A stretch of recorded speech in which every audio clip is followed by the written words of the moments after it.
بسم الله الرحمن الرحیم نحمده ونصلي ونسلم على رسوله الكریم۔ کل آج کی تراویح میں ہم نے سورۃ البقرہ کا بقیہ حصہ مکمل کیا اور سورہ آل عمران کا ابتدائی حصہ تلاوت ہوا۔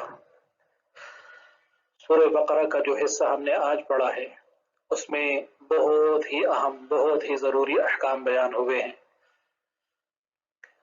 اور اتنے اہم اور ضروری احکام ہیں کہ اگر گھنٹے گھنٹے اس کے اوپر بولا جائے تو وہ پورے نہیں ہو سکتے۔ بس مختصر طور پر میں انشاءاللہ کوشش کرتا ہوں کہ اس میں سے اہم چیزیں آپ حضرات کے سامنے بیان ہو سکیں۔ اس حصے میں اللہ تعالیٰ نے معاشرے کے اندر امن و امان قائم رکھنے کے لیے کچھ قوانین کا ذکر فرمایا ہے۔ معاشرے میں امن و امان تب قائم ہوگا کہ جب قصاص کا قانون معاشرے کے اندر نافذ ہو جائے گا۔ قصاص کا قانون کا مطلب یہ ہے کہ کوئی شخص دوسرے کے ساتھ زیادتی کر لے جان بوجھ کر، تو جان بوجھ کر زیادتی کرنے والے کو اس کی زیادتی کا بدلہ دیا جائے۔ کسی کی جان لے جان بوجھ کر تو اس کی جان دی جائے، کسی کا ہاتھ توڑے تو اس کا ہاتھ توڑا جائے، کسی کی آنکھ پھوڑے تو اس کی آنکھ پھوڑی جائے۔ اگر قصاص کا قانون نافذ ہو جائے گا تو اللہ تعالیٰ فرماتے ہیں اس میں تمہارے لیے زندگی ہے۔ مطلب یہ ہے کہ ہر ظالم جب وہ یہ سوچے گا کہ اگر میں نے کسی کے ساتھ زیادتی کی، کسی کی جان کو نقصان پہنچایا، کسی کو مال کا مالی نقصان کیا، تو میرے ساتھ وہی ہوگا، مجھ سے بدلہ لیا جائے گا اور مجھ سے قصاص لیا جائے گا، تو وہ 10 دفعہ سوچے گا اور کچھ نہیں کر سکے گا، وہ اپنے ظلم سے بچ جائے گا۔ ایک اور قانون نازل فرما دیا، وصیت کا قانون، کہ کسی کا انتقال ہونے لگے تو وہ اپنے عزیز و اقارب کے حوالے سے وصیت کرے۔ علماء فرماتے ہیں یہ وصیت کا جو حکم ہے یہ وراثت کے احکام نازل ہونے کے بعد اب باقی نہیں رہا۔ وراثت کے احکام جب نازل ہوئے، آگے انشاءاللہ سورۃ النساء میں وراثت کے احکام کی تفصیل آ جائے گی۔ جب وراثت کے احکام نازل ہوئے تو اب وراثت کے احکام پر عمل ہوگا۔ البتہ اتنا ضرور ہے کہ بندہ وصیت کر کے جائے کہ میری جو جائیداد ہے، میرا جو طریقہ ہے، جو میں چھوڑ کے جا رہا ہوں، وہ شریعت کے احکام کے مطابق اس کو تقسیم کر دیا جائے۔ اس سورت مبارکہ میں اگلے رکوع میں اللہ تعالیٰ نے رمضان المبارک کے روزوں کی فرضیت کا حکم بیان فرمایا ہے، اور 2 باتیں اس سلسلے میں ذکر فرمائی ہیں۔ پہلی بات کہ روزے رکھنے سے تمہارے اندر تقوی پیدا ہوگا۔ دوسری بات کہ روزے صرف تمہاری اوپر فرض نہیں کیے گئے بلکہ یہ گزشتہ امتوں پر بھی فرض ہوتے رہے ہیں، اور ساتھ ساتھ یہ کہ گنتی کے چند دن ہیں، ایسا نہیں ہے کہ بہت لمبا عرصہ ہو۔ اگر آپ دیکھ لیں کہ 12 مہینے کے اندر 1 مہینہ واقعی گنتی کے چند دن ہے، اور رمضان المبارک جب اختتام کے قریب پہنچتا ہے تو ہم سب کی زبانوں پہ یہ ہوتا ہے کہ واقعی پتہ نہیں چل سکا رمضان کیسے آیا، رمضان کیسے گزر گیا۔ رمضان المبارک کے روزوں کے حوالے سے اللہ تعالیٰ نے یہ بھی سمجھایا ہے کہ 2 قسم کے لوگ ہیں، ایک بیمار ایک مسافر۔ ان کے لیے اجازت ہے کہ وہ فی الحال روزے نہیں رکھ سکتے، تو جب صحت مل جائے تو اس کے بعد روزے رکھ لیں، یا جب سفر سے واپس آ جائیں تو اس وقت پھر وہ روزے رکھ لیں۔ اس سورت مبارکہ میں اللہ تعالیٰ نے حج کے بھی ضروری احکام بیان فرمائے ہیں، اور حج کے اندر جو کچھ غلط فہمیاں مشرکین مکہ نے جاری کر دی تھی، پیدا کر دی تھی، اللہ تعالیٰ نے ان غلط فہمیوں کا بھی ازالہ فرمایا ہے۔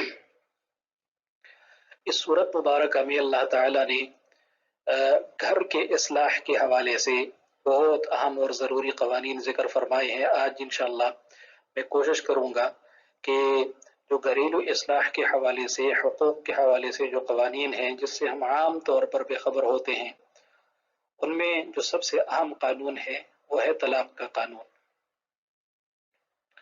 طلاق اللہ رب العزت کی نگاہ میں حلال چیزوں میں سب سے ناپسندیدہ چیز ہے۔ سب سے ناپسندیدہ چیز اللہ کے ہاں طلاق ہے، حلال چیزوں میں۔ اس لیے کہ یہ نہ صرف یہ کہ اس سے 2 افراد کا تعلق ٹوٹ جاتا ہے، بلکہ 2 خاندانوں کی دشمنی تک نوبت جاتی ہے۔ اس لیے اللہ تعالیٰ نے طلاق کو پسند نہیں کیا، لیکن کبھی بہت مجبوری پیش آتی ہے کہ اس کے بغیر چارہ نہیں ہوتا. تو میں اس سلسلے میں یہ عرض کرنا چاہ رہا ہوں کہ طلاق کا جو شرعی طریقہ ہے، جو شریعت نے ہمیں صحیح طریقہ سکھایا ہے، ہمیں اس کے مطابق خدا نخواستہ ہماری زندگی میں اگر اس کی نوبت آتی ہے تو اس کے مطابق ہمیں اس پر عمل کرنا چاہیے. صحیح طریقہ طلاق دینے کا کیا ہے کہ خاتون پاکی کی حالت میں ہو، ناپاکی کا زمانہ گزر جائے، پاکی کا زمانہ شروع ہو جائے اور میاں بیوی کا آپس میں ملاپ نہ ہوا ہو، ایسے وقت میں ایک طلاق دے دی جائے. ایک طلاق دینے کے بعد چھوڑ دیا جائے. اب اس خاتون کی عدت شروع ہو جائے گی اور 3 مرتبہ ماہواری آنے تک اس کی عدت ہوگی. تیسری مرتبہ ماہواری آنے پر اور ختم ہو جانے پر عدت پوری ہو جائے گی. یہ جو عدت کا زمانہ ہے 3 ماہواریاں، اس میں شوہر سوچ سکتا ہے، غور و فکر کر سکتا ہے، اپنے فیصلے کے نشیب و فراز کو دیکھ سکتا ہے، اس کے نقصانات اور اس کے فوائد کے اوپر غور کر سکتا ہے. یہ لمبا عرصہ اس کے پاس ہوتا ہے. اگر غور و فکر کے بعد اس کو سمجھ آتا ہے کہ میں نے غلط کیا، مجھے ایسا نہیں کرنا چاہیے تھا، تو وہ رجوع کر سکتا ہے. رجوع کر لے گا، وہ پھر سے اس کی بیوی بن جائے گی.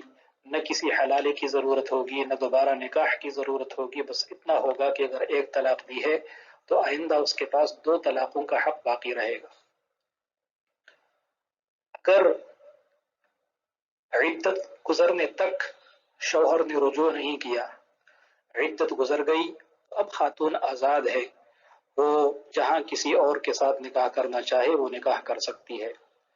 اور اگر عدت گزرنے کے بعد پھر شوہر کو پچھتاوا ہوتا ہے اور وہ اپنے فیصلے پہ نادم ہوتا ہے، دوبارہ ملاپ چاہتا ہے، تو بس صرف اتنا ہوگا کہ نئے سرے سے دوبارہ نکاح کرنا ہوگا. جیسے پہلے نکاح ہوا تھا اسی طرح دوبارہ نکاح کرنا ہوگا نئے مہر کے ساتھ.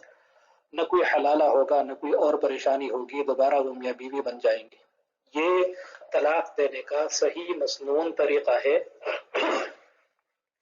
3 طلاق ایک ساتھ دینا گناہ کبیرہ ہے. رسول اللہ صلی اللہ علیہ وسلم نے اس پر شدید ناراضگی کا اظہار کیا ہے.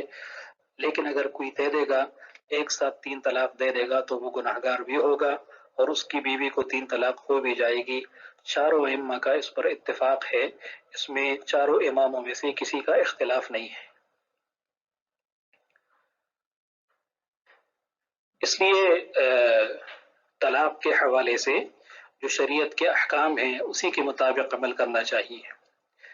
ایک جو میاں بیوی کا آپس کا معاملہ ہے کہ اگر جدائی ہو جاتی ہے خدا نخواستہ اور بچہ دودھ پینے والا ہے تو دودھ پلانے کا خاتون کو حق ہے کہ وہ اپنے بچے کو دودھ پلائے. شوہر زبردستی نہیں کر سکتا کہ وہ خاتون کو دودھ نہ پلانے دے. اور اگر خاتون دودھ نہ پلانا چاہے تو اس پر بھی اگر آپس میں طلاق ہو چکی ہے، جدائی ہو چکی ہے اور اب وہ دودھ نہیں پلانا چاہتی تو اس پر بھی زبردستی نہیں کی جا سکتی. عدت کے زمانے میں خاتون جب تک عدت میں ہوتی ہے، خواہ وہ طلاق کی عدت ہو یا وفات کی عدت ہو، تو دونوں عدتوں کے زمانہ میں نکاح کا کرنا جائز نہیں ہوتا، نکاح کا وعدہ کرنا جائز نہیں ہوتا. اس سے اللہ تعالیٰ نے منع فرمایا ہے. مہر کے حوالے سے اللہ تعالیٰ نے کچھ احکام ذکر فرمائے ہیں کہ اگر نکاح ہو گیا اور نکاح میں مہر مقرر ہو گیا کہ بھئی اتنے مہر کے عوض نکاح ہو رہا ہے اور پھر رخصتی سے پہلے کسی نے طلاق دے دی، تو مہر اگر مقرر ہو اور رخصتی سے پہلے طلاق ہو جائے تو آدھا مہر دینا ضروری ہوتا ہے. اور اگر رخصتی ہو گئی، میاں بیوی کا آپس میں ملاپ ہو گیا تو اس کے ساتھ پورا مہر دینا لازم ہو جاتا ہے.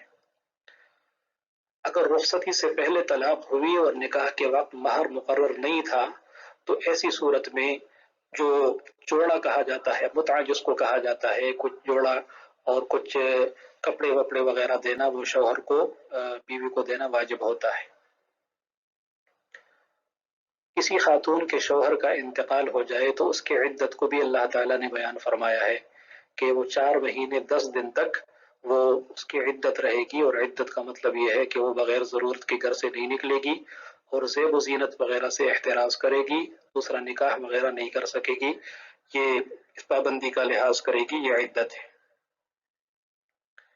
عدت کے زمانے کا جو اگر خاتون کو طلاق ہوئی ہے تو جب تک اس کی عدت ختم نہیں ہوتی تو اس کا خرچہ اس کے شوہر کے ذمے ہوگا، اور اگر کسی کے شوہر کا انتقال ہوا ہے اور وہ وفات کی عدت گزار رہی ہے تو وفات کی عدت کے زمانے میں اس کا خرچہ شوہر کے مال میں سے نہیں ہوگا، بلکہ خاتون خود اپنے خرچے کا نظم کرے گی۔ اس صورت مبارکہ میں ایک اہم حکم ہے انفاق فی سبیل اللہ کا۔ انفاق فی سبیل اللہ کی راہ میں خرچ کرنا، اللہ کی راہ میں اللہ کا دیا ہوا مال خرچ کرنا اللہ تعالیٰ کی خوشنودی کا بہت بڑا ذریعہ ہے۔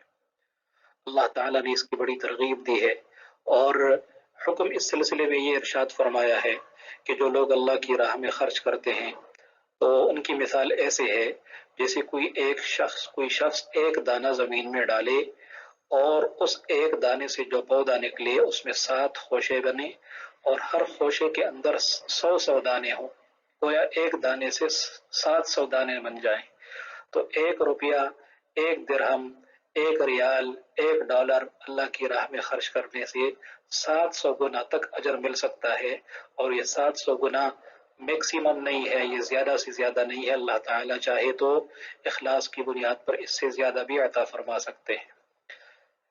اللہ کی راہ میں خرچ کرنے کے بعد اس کی حفاظت کرنا بھی ضروری ہے۔ حفاظت کا مطلب یہ ہے کہ کوئی ایسا کام نہ کیا جائے کہ جس سے اللہ کی راہ میں خرچ کرنے کا اجر ضائع ہو جائے۔ 2 چیزیں اللہ نے ذکر فرمائی ہیں کہ جس سے خرچ کرنے کا اجر ضائع ہو جاتا ہے۔ نمبر 1، احسان جتلانا، کہ جس کے اوپر خرچ کیا ہے اس کو بار بار یاد دلانا، اس کو احسان جتلانا کہ بھئی میں نے تمہارے ساتھ یہ بھلائی کی ہے، اس سے اس نیکی کا اجر ختم ہو جاتا ہے۔ نمبر 2، تکلیف دینا۔ تکلیف دینے کا مطلب علماء نے یہ بیان کیا ہے کہ وہ تو احسان مند رہے گا، آپ کا احسان مند رہے گا، اور وہ یہ سمجھے گا کہ اس نے ہمارے ساتھ احسان کیا ہے، اب آپ نے اس کو اپنا ذاتی ملازم سمجھ لیا، اچھا ذرا یہ کام کر کے آ جاؤ، اچھا بھائی ذرا یہ کام کر کے آ جاؤ، اچھا ذرا یہ کام کر کے آ جاؤ، تو یہ تکلیف دینا ہے، اس سے بھی بچنا چاہیے۔ اپنے انفاق اور اپنے اللہ کی راہ میں خرچ کرنے کی حفاظت ایک اور حساب سے بھی ضروری ہے کہ ریاکاری نہ ہو، خالص اللہ کی رضا کے لیے ہو۔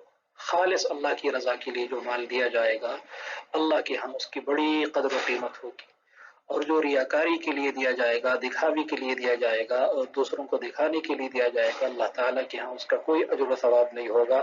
اللہ تعالیٰ ہمیں اس بیماری سے، جس کو رسول اللہ صلی اللہ علیہ وسلم نے چھوٹا شرک فرمایا ہے، ریاکاری کو، اللہ تعالیٰ اس سے ہمیں محفوظ فرمائے۔